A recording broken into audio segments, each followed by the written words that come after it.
नमस्कार विद्यार्थियों। भारतीय काव्य शास्त्र के अंतर्गत हम वक्रोक्ति सिद्धांत पढ़ रहे थे और वक्रोक्ति के भेदों के ऊपर हमने थोड़ी बहुत चर्चा की। आज हम वक्रोक्ति के जो 6 भेद हैं उन पर विस्तार से चर्चा करेंगे, उन भेदों को समझने का प्रयास करेंगे।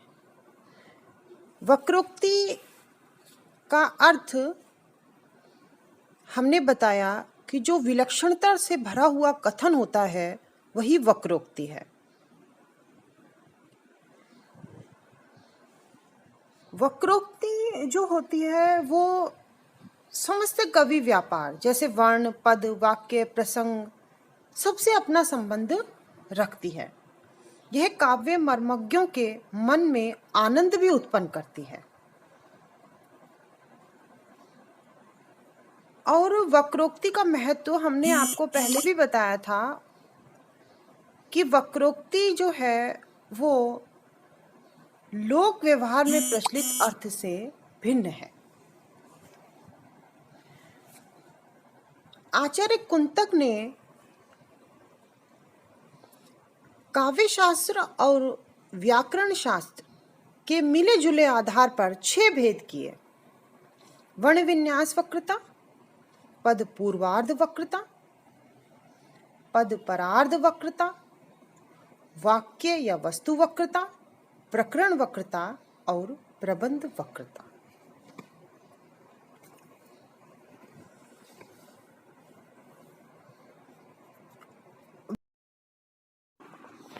अब पहले वक्रता पर हम आते हैं, वर्ण विन्यास वक्रता। एको द्वो बहवो वर्णा बध्यमाना पुनः पुनः। जब एक या एक से अधिक कई वर्ण किसी रचना में थोड़े अंतर से बार बार उपनिबद्ध किए जाएं, जैसे अनुप्रास व शब्दालंकार हैं, उनमें वर्णों की आवृत्ति होती है, उसे वर्ण विन्यास वक्रता कहते हैं। तो अनुप्रास है, यमक अलंकार है, समस्त जो शब्दगुण हैं, रीतियां हैं, वृत्तियां, ये सब वर्ण विन्यास वक्रता के अंतर्गत आ जाती है। तो वर्ण विन्यास वक्रता हम किसे कहेंगे? जहां एक से अधिक वर्ण है, कई वर्ण हैं, वो किसी रचना में एक साथ आएंगे और उनसे कुछ चमत्कार उत्पन्न होगा, उनकी आवृत्ति होगी, वहां वर्ण विन्यास वक्रता होती है। जैसे हम कहें कल कल कोमल कुसुम कुंज पर मधु बरसाने वाली कौन, यहाँ वर्ण विन्यास वक्रता हो जाएगी, क्योंकि क वर्ण की आवृत्ति हो रही है, अनुप्रास अलंकार है और चमत्कार उत्पन्न हो रहा है। या फिर तरनी तनुजा तट तमाल तरुवर बहु छाए। दूसरी है पद पूर्वार्ध वक्रता। वर्णों के समूह को जो कि प्रयोग योग्य और सार्थक हो उसे पद कहेंगे। वर्णों का एक ऐसा समूह होगा जो प्रयोग के योग्य होगा और उसमें जो वर्ण होंगे वो कैसे होंगे? सार्थक होंगे, उसे पद कहेंगे हम। पद का एक सामान्य सा अर्थ भी हम आपको समझा दें कि जब शब्द का प्रयोग वाक्य में होता है तो वह शब्द पद का रूप ले लेता है। पूर्व पद के अंतर्गत जो भी तत्व है, जैसे क्रिया है, लिंग आदि से उत्पन्न किया गया और कवि द्वारा कौशल ही, ये क्या है? पद पूर्वार्ध वक्रता, यानी पद से पूर्व के अंतर्गत जो कवि द्वारा कौशल उत्पन्न किया जाएगा वो पद पूर्वार्ध वक्रता कहलाएगी। अब हम उदाहरण के तौर पे समझेंगे इसको। मेघ में आसमान से उतर रही संध्या सुंदरी परी सी धीरे धीरे धीरे। कुंतक ने इस पद पूर्वार्ध वक्रता के अनेक प्रभेद किए हैं, जिनमें महत्वपूर्ण है रूढ़ि वैचित्र वक्रता, पर्याय वक्रता, उपचार वक्रता, विशेषण वक्रता, संवृत्ति वक्रता, पद मध्यान्ह भूत, जैसे प्रत्यय वक्रता भी कह सकते हैं, वृत्ति वैचित्रता, भाव वैचित्रता, लिंग वैचित्रता, क्रिया वैचित्रता। याद करने में इनके मुश्किल नहीं है। रूढ़ी, पर्याय, उपचार, विशेषण, समृद्धि और उसके बाद पद, वृत्ति, भाव, लिंग और क्रिया। इनमें उपचार वक्रता बहुत महत्वपूर्ण है, इसलिए हम उपचार वक्रता को थोड़ा गहराई से हम उसे पढ़ेंगे, उसको समझ लेते हैं एक बार। क्योंकि जब हम व्याख्या करते हैं और व्याख्या में जब हम विशेष लिखते हैं तो उसमें अगर उस पद में अगर उपचार वक्रता है और हमें अगर समझ में आ रही है तो विशेष में अगर हम लिखेंगे तो अच्छा प्रभाव पड़ता है। इसलिए उपचार वक्रता की जानकारी हमें मिलना आवश्यक है। इसमें कवि अपनी कल्पना द्वारा भिन्न स्वभाव वाले पदार्थों के धर्म को एक दूसरे के समीप लाता है, फिर उसके लोकोत्तर सौंदर्य को प्रस्तुत करने के लिए आरोप स्थापित करता है, वही उपचार वक्रता है।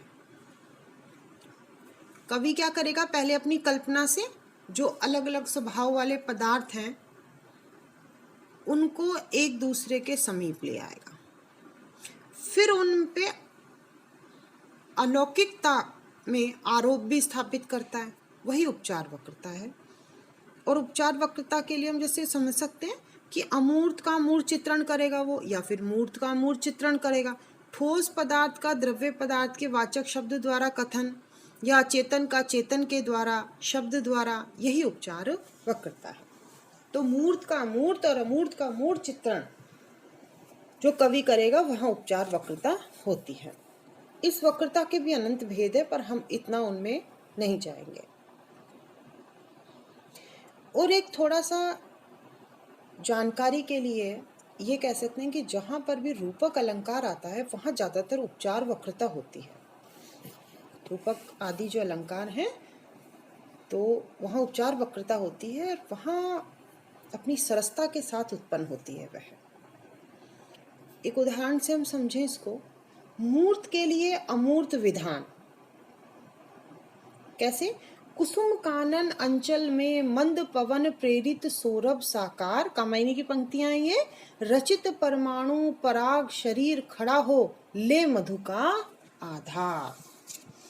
कामायनी में जयशंकर प्रसाद ने ये कहा है। ये श्रद्धा के लिए कहा गया है। अगर अमूर्त के लिए मूर्त विधान, यहाँ भी उपचार वक्रता है। कैसे? धीरे धीरे संशय से उठ, बढ़ अपयश से शीघ्र अछोट, फैल लालसा से निशिदिन हम, धृत छा जाते हैं चारों ओर। तीसरी हमारी आती है पद परार्थ वक्रता। प्रकृति से निष्पन्न, इसे प्रत्यय वक्रता भी कहते हैं। प्रकृति से निष्पन्न को पद पूर्वार्ध वक्रता, या प्रत्यय से निष्पन्न को पद प्रत्यय वक्रता कहते हैं। अर्थात जहां पर ऐसे समझो आप वचन, कारक, पुरुष, काल आदि के कारण चमत्कार आ जाए, उन्हें हम क्या कहेंगे? पद परार्ध वक्रता कहेंगे। जहाँ वचन के कारण, कारक के कारण, पुरुष के कारण, काल के कारण चमत्कार आए। कुंतक ने इसके 6 भेद किए हैं। काल वैचित्र वक्रता, कारक वक्रता, वचन वक्रता, पुरुष वक्रता, उपग्रह वक्रता, प्रत्यय विहित वक्रता। इनकी इतनी गहराई में हम नहीं जाएंगे, बस हमें पद परार्ध वक्रता क्या है वो समझना है। तो वचन, कारक, पुरुष, काल, इन सबके कारण जब चमत्कार उत्पन्न होता है तो वहां पद परार्ध वक्रता होती है, और कुंतक ने इसके 6 भेद किए। आगे हम आते हैं वाक्य या वस्तु वक्रता, जहां पूरे वाक्य के द्वारा ही चमत्कार उत्पन्न हो जाता है। कुंतक ने इसके 3 उपभेद किए, सुकुमार, मध्य और विचित्र। अगला आता है प्रकरण वक्रता। प्रकरण क्या होता है? अनेक वाक्यों का जो समूह है और संपूर्ण प्रबंध का जो एक अंश होता है वो प्रकरण वक्रता कहलाता है। माफ कीजिए, प्रकरण कहलाता है। यानी वाक्यों का समूह होगा, अनेक वाक्य हैं जिसमें, या फिर हम कहेंगे कि एक जो पूरा संपूर्ण प्रबंध है उसका एक अंश, वो तो कहलाता है प्रकरण। और जहां कवि इन प्रकरणों को अपनी सहज और सुकुमारता से सुंदर बनाता है, रमणीय बनाता है, आकर्षक बनाता है, वहां पर प्रकरण वक्रता होती है। प्रकरण वक्रता के भी बहुत सारे भेद किए गए हैं, जैसे एक देशीय प्रबंध वक्रता, उत्पाद्य तथा कथा वैचित्र्य, उपकायोपारक भाव, आवृत्ति, प्रासंगिक, प्रकरण, अवान्तर, संधि सन्निवेश, कथांतर योजना, अंगिरस का उपकार आदि आदि। छठे नंबर का हमारा आता है प्रबंध वक्रता। कुंतक के अनुसार ये सर्वश्रेष्ठ वक्रता है। प्रबंध जो वक्रता है वो कवि प्रतिभा की कसौटी है। प्रबंध काव्य में कवि को उसके सौंदर्य के जो उपादान है, उसकी मार्मिकता है, उन पर अपनी दृष्टि रखनी पड़ती है। और प्रबंध क्या है? संपूर्ण जो महाकाव्य हैं ये सब प्रबंध में आते हैं। कुंतक ने कहा है कि प्रबंध वक्रता में 6 विशेषताएं होनी चाहिए। उसमें रस परिवर्तन, समापन सौंदर्य, कथा वैचित्र्य, आनुषंगिक फल, नामकरण और कथा साम्य। एक प्रसंग एक दूसरे से जुड़े हुए होने चाहिए। कथा एक दूसरे से जुड़ी हुई होनी चाहिए। कथा में कथा अवान्तर कथाएं भी होनी चाहिए। प्रबंध वक्रता के भी 7 भेद किए गए हैं। प्रबंध रस परिवर्तन, समापन, कथा विच्छेद वक्रता, आनुषंगिक फल वक्रता, नामकरण वक्रता, तुल्य कथा वक्रता और उपदेश वक्रता।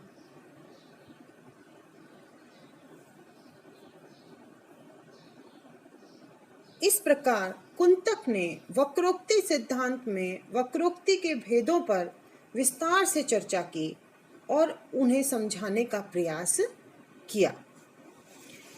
वक्रोक्ति को आचार्य रामचंद्र शुक्ल ने